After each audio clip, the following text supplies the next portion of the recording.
assalamu alaikum wa rahmatullahi wa barakatuhu. Bandiraɓe sehilaɓe jangiyankoɓe, ina wayno kadi en garti e windanne men ndeɗo henne. Hanne eɗen janga ko wiyete pa.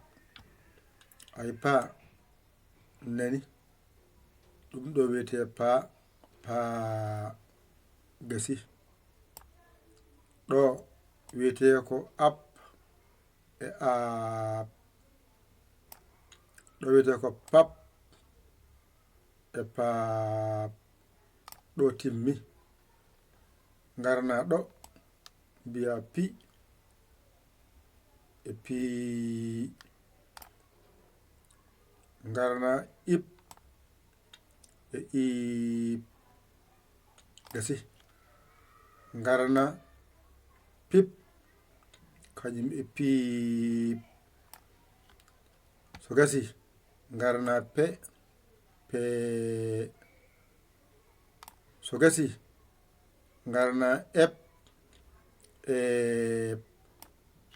So gasi garna pep wonde e peep. ɗo timmi. Garna po poo. Garna op oop. Garna pop poop. ɗo timmi.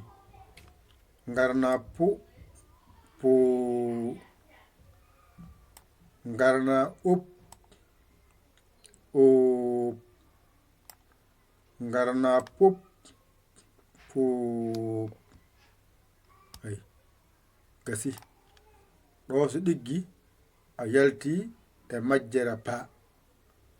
Joni mbaɗen dani yenne momten ɗum ha laaɓa cer mbawen jangude ko laaɓi cer. Ay ekko ittama en gandi hanka ɗum woni pa. Mbiyen ɗo woni pa ay ɗo henne woni pi e pii. ɗo henne woni pe e pee. ɗo woni po poo. ɗo woni pu puu. masse ɗe godi ko yeeso alkulal ngal. ɗon masse ɗe gadi arde alkulal ngal mbiyata ko ap e aap. ɗo mbiya ip iip. ɗo mbiya ep eep. ɗo mbiya op oop. ɗo mbiya up up. ɗo gasi. Ngara ɗo lomba masgal ngal nder mbiya pap paap. ɗo mbiya pip piip. ɗo mbiya pep peep. ɗo mbiya pop poop. ɗo mbiya pup puup. Gasi. ɗo ko atan lombi nder ɗo yen ɗo wadde ko pa paa ap aap pap paap. Garna ɗo ala ko lombi ɗo sona i tan woni hen. I tan woni hen. wadde ɗo ko pi pii. ɗo ip iip. ɗo pip piip. ɗo gasi. ay ɗo henne ala ko lombi nder ɗo hay hunde sowa tan e wadde mbiya ɗo pe pee. ɗo mbiya ep eep. ɗo mbiya pep peep. ay ɗo henne ala ko lombiɗo hay hunde sowona o wadde mbiya po poo po poo. ɗo mbiya op oop op oop. ɗo mbiya pop poop. ɗon ala ko wonde hay hunde sowona tan u wadde mbiya pu e poo. ɗo mbiya up e op. ɗo mbiya pop e pop. Gasi. woni windande ekko hijjo pulaar wattore 16. nde ɗo windande woni windande wattude 16.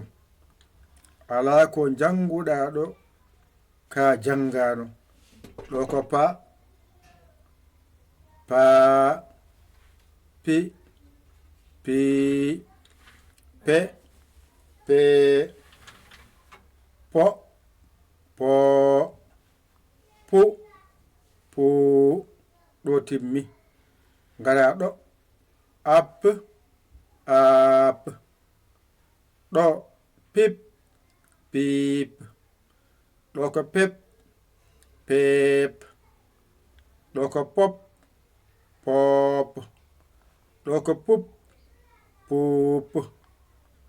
ngara ɗo henne mbiya pap pap pap pap. ɗo mbiya pip pip pip pip. ɗo mbiya pep pep pep. mbiya pep. ɗo mbiya pop pop pop pop. ɗo mbiya pup pup pup pup. ɗuñene ɗo haaɗi. ƴetta kuƴol ma e karne ma mbañitoɗa janga e ɗigga. a hoolaki hoore ma ƴewa bawɗo ɗakkoɗa sara makko holluma walluma jiya lawol. aɗaman walluma noddu 00 221 77 906 14 81. mbaɗa yaya mbaɗa li jiya whatsapp o taggitoɗa. walla an keso jiɗɗo jangude gonga e gonga ngara kala indema yettodema min nannuma janga mbawa. ni foti joɓa janga mbawa. ko ɗon jarama tan jokke golle jokkata golle. onon wonɓe YouTube gadde balle moɗon.